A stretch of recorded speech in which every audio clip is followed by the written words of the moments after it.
Years ago, I worked with a highly trained practice management company for chiropractors that was actively bleeding cash.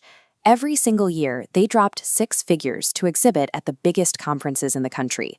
They brought massive booths, giant banners, and a full team of 5 people working the floor.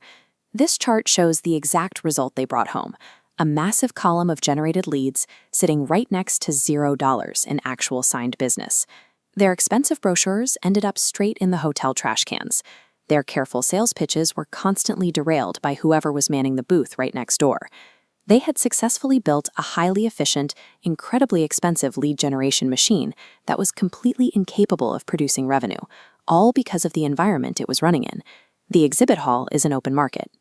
A prospect could listen to half a pitch, wander 10 feet down the aisle, and quote shop 3 other competitors before making a single decision.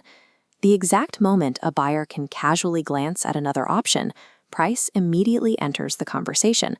So they decided to change exactly one factor. They kept the same team, the same product, and the exact same pricing. They only changed the physical space. You cannot outsell cheaper competition in the exact room where that cheaper competition lives.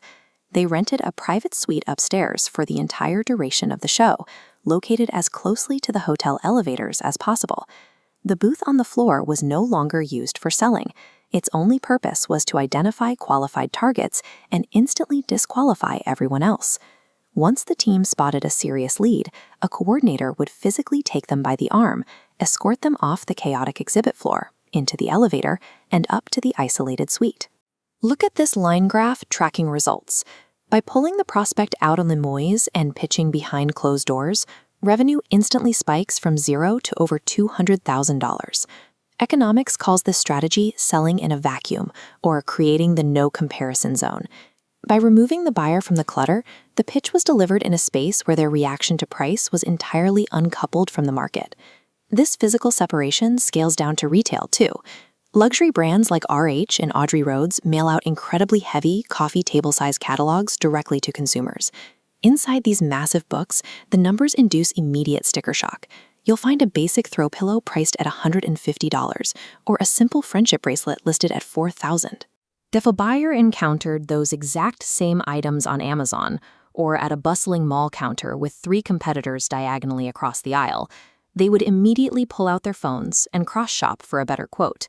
But the physical catalog constructs a psychological vacuum. There's no store across the aisle, no other browser tab is open, and no compare price button.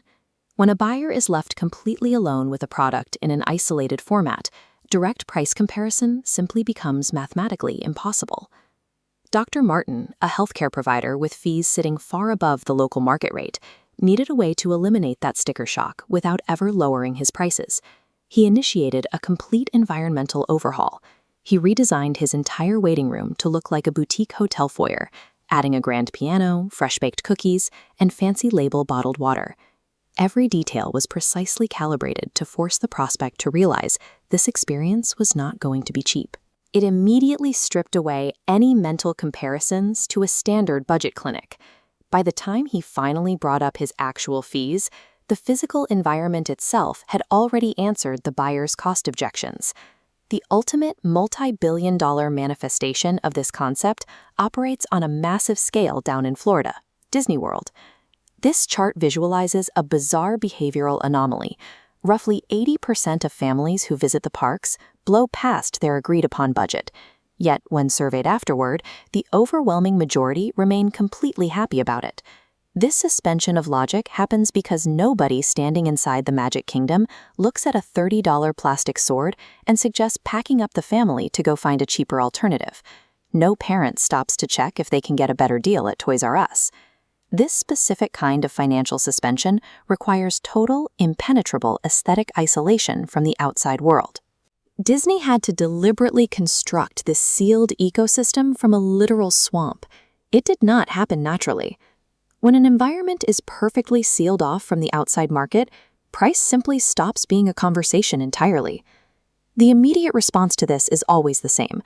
You don't have the capital to build a giant theme park. You don't need to. You just need to construct a controlled path where your prospect cannot stop, wander, or open another browser tab. Any business can build a vacuum. It might be a private dinner the night before a conference, a dedicated closing room off the showroom floor, a heavy printed catalog, or a rented suite upstairs. Wherever you construct that vacuum, that is where the real selling actually happens, and everywhere else is just a hallway.